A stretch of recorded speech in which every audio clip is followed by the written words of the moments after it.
All right, Monday, Funday. We are live. Missed last week. It was just a crazy week. And this week, it's going to be a little bit of a short one. I'm going to kind of shoot through all this because we've got a lot of stuff going on at Nava Church Marketing. And God's been good. Man, yeah, I'm really sad I missed last week's Monday Funday, but it was last week was one of those weeks where like you just have meetings every day. And I'm weird in that I like that. I like having meetings. I like vision casting. I like delegating. I don't like the administration that comes with delegating, but yeah, it's good to process and strategize, and that's pretty much what my week was last week, along with making sure deliverables are coming in on time, all that good stuff. We've had some really good stuff come in from our team. We're onboarding another Definitive Church Marketing Method client, and we are running him through version 2, which we're going to announce probably in a couple weeks. We've got a Facebook group launching this week for outrageous, unreasonable, and relentless church leaders. So it's going to be a little bit more focused on leading the church in whatever position you're in. We can talk marketing and stuff, but really it's focused on living out the Great Commission as a church, as a local body, equipping our people to be disciples and go out, share the gospel, bring people into the fold. So I'm very excited for that.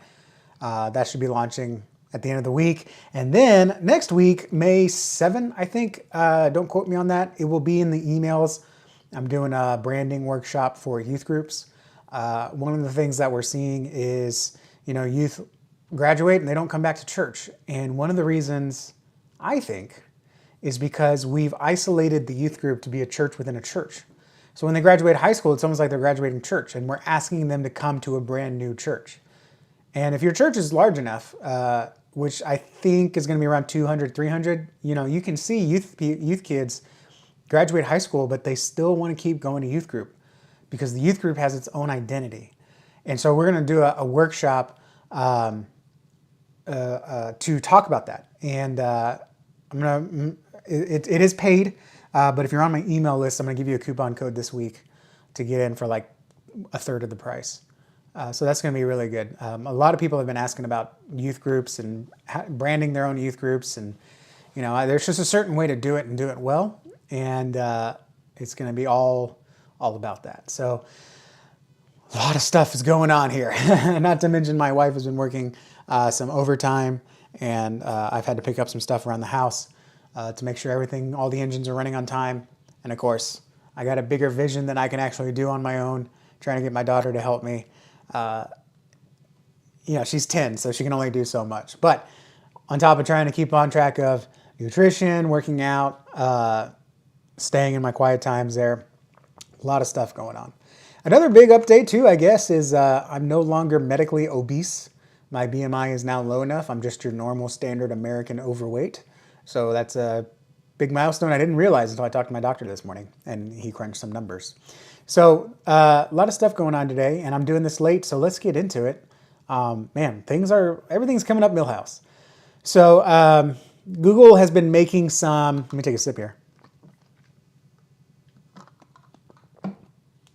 So Google, and by the way, I just worked out, I just showered, so I'm like, I don't have any meetings today. I'm not going to do my hair. I'm not going to dress up. So you get Justin all natural.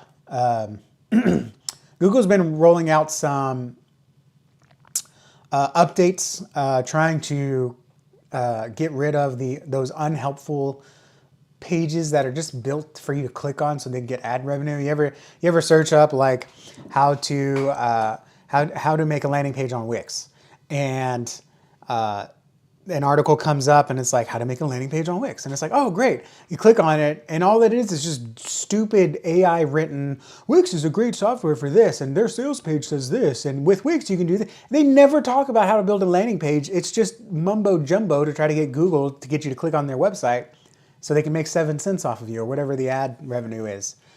I hate those sites. And so Eh, from what I've seen personally, from my Google searches, the update didn't do much. In fact, it's been penalizing more of the good sites from what I've seen. But hopefully you haven't seen that as well. But hopefully it'll be better. So let's see. Google is investing in Reddit. That's interesting. Let's see. So there's a couple other things. YouTube updates. Yeah, that's all good. I am very excited because I've had a existing website client that were, I guess they set up Google Search Console and hey, we helped them get verified and that was all good. And then they had a bunch of errors and they were like, hey, can you take a look at this and you know, kind of let me know what we need to do to get these indexed. And I don't know if this volunteer or leader knew about it, but I was talking to their pastor to get them onboarded with the definitive church marketing method. And now I get to tell this guy, now that we're like moving forward, I get to tell this guy, hey, all that stuff, don't worry about that. We're going to take care of that for you. So I'm excited for that. Got some stuff, some side stuff going on here. We had also, man, so much is happening. Also, I presented at the Small Church Kidmin Conference, which was amazing. If you're on my list, you knew about that. I talked about the 5 VBS mistakes small churches need to avoid and what to do instead. And man, fitting a 45-minute presentation into 25 minutes is a task. But we got it done. And you know, I told the folks, I said, you just need to walk away with one thing. Just fix one mistake. You'll see more kids coming. You fix all these mistakes, you're going to max out your spots. But just fix one thing. Know your numbers. What was the second thing? Start promoting now, which it's, you know, barely the end of April. Be creative in your outreach, which you can only do if you start promoting now. And then have a nurture follow-up. I'm sorry, have a nurture process, which means if someone signs up, you're staying connected with them up into the event, and then have a follow-up strategy, which means you stay connected with them after the event. A lot of churches are focused on the after part, but not so much the before part. So we talked about that. That was the 5 things. That's a freebie for you there. And if you want to go see it, you can go. Oh, I don't think I have the link on me right now. You can go and get the VIP package. You get my talk, you get everyone else's talks, plus some bonuses, and you get a free ticket to next week's workshop. So that's very cool. Some Figma updates, my church group stuff. Roca News. I don't know what this is, but they're in my inbox. I think I'm going to unsubscribe from that. Make sure you unsubscribe from things that are clogging up your inbox. ChurchCo affiliate. Finally, I'm a ChurchCo affiliate. I love ChurchCo. We use some of their tools with our clients. They help fill in some gaps that we just don't have right now as an agency. Like their sermon player, their event manager, they help us plug. Basically, their tool helps us plug into Planning Center. So I love them. And so when a client needs a website but they can't afford us, or we're just not a good fit, or I think that they'd be a better fit, like we'd be a good fit, but ChurchCo is a better fit. I'm like, I'd like to be able to refer you and get credit for it. So that's exciting that I'm finally on there. And it doesn't add anything. Anytime someone gives you a referral link or a coupon code or use my whatever, it doesn't add any cost for you. If anything, it saves you money. The way it works is that as businesses, we have marketing budgets set aside to promote, and we know how much it costs to get either a lead or a client. And this is something that I'm still learning myself, but it took a long time to figure out how those numbers work. And now we've got numbers on how much it costs to get a visitor, which is pretty cool for churches. But if you use someone's referral code and you get like 10% off or they get 10% off, they're not adding on 10% and then taking it off. Like that's a scam. That's actually illegal. I didn't know that. That's actually, I heard someone get in trouble for that. That's actually illegal. What it is that we know we can spend $7 to $20 on a lead, so to speak. And if a friend refers you, that's $20 I didn't have to spend. So I'm going to pass that savings on to you. Not only that, if I know that referrals stick longer and you're quote unquote worth more as a client, then I'm going to give you a $50 discount. So because you and your friend are saving me money down the road, I'm going to pass that savings on to you.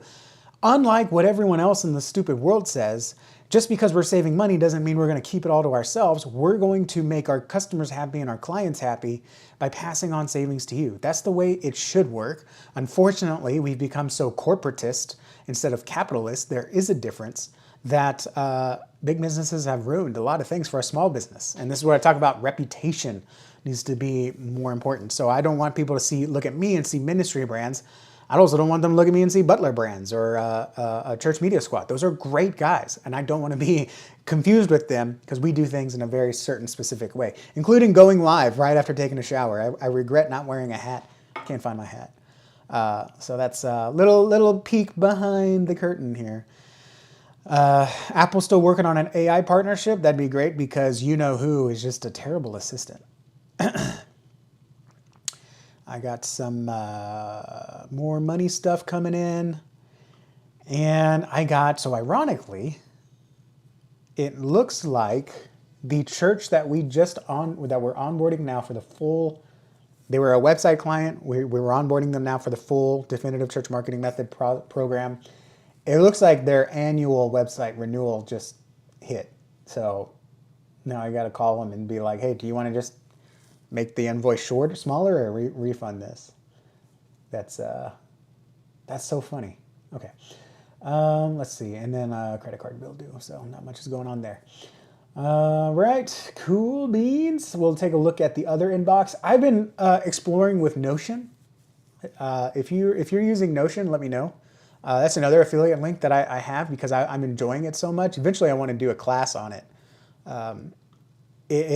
It's like the best of, like right now we use Google Docs for everything, and when it's mixed in with our frameworks, our scripts, our assets, and then also our client assets, and then everyone has their own Google Drive in the company, it gets overwhelming. And so to have Notion as a database and a single source of truth, I'm really enjoying it. So now I know if I need a write-up, if I need a framework, if I need a reminder, like if someone says, hey, send me your vision and mission statement. We have a consultant coming in that needed some of that information. And I'm like sending her, like, here's a video that talks about this, and here's my about page, and here's my bio that might say this, and here's our slide deck that we do in proposals. And it's like, oh, it's so nasty. So set up Notion. I'm learning my way around it, but I really enjoy it. If you like Notion, let me know. I'll give you my referral link. So, man, a lot of Facebook scams going around. Hey, your Facebook thing has been flagged. Did I tell you I'm starting a Facebook group? Yeah, I did. Some software updates and some Notion updates. There is something, I'm going to add it to our coaching program, Microsoft Clarity. Heat mapping is where basically you can cookie your website and you can track how people are interacting with your website. So you can see what buttons they're clicking on. You can see where they're scrolling, where they're stopping. Like one of the coolest things is like, we notice like people keep clicking images expecting it to open bigger so they can see a bigger image. It's called lightboxing. And we just didn't do it for this one website, but for some reason, the audience of this website wants to see bigger pictures. Not that we're running to older people or visually impaired people, they just want to see the pictures of happy, smiling kids and families. So that was something that I would have never seen if we weren't tracking. Now, normally, heat mapping software is a minimum $100 a month, and we've never considered it as part of our offering. It increases the price too much for clients. But Microsoft Clarity is free. And so we're testing it on a few domains for our clients to see what value is there, and it is remarkable. It's free. Go get it, put it on your website. You do have to update your privacy policy, so make sure you have a privacy policy as a church, and then you have to update it to say that you're doing heat mapping and some screen capping and all that stuff. It's really valuable information if you know how to decode it.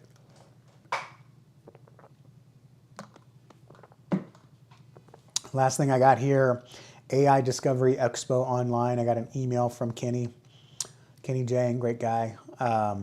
Looks like they got another event coming up, so that's cool. I'm interested. Have you tried any AI stuff? Is there like a workflow that you like to use AI stuff?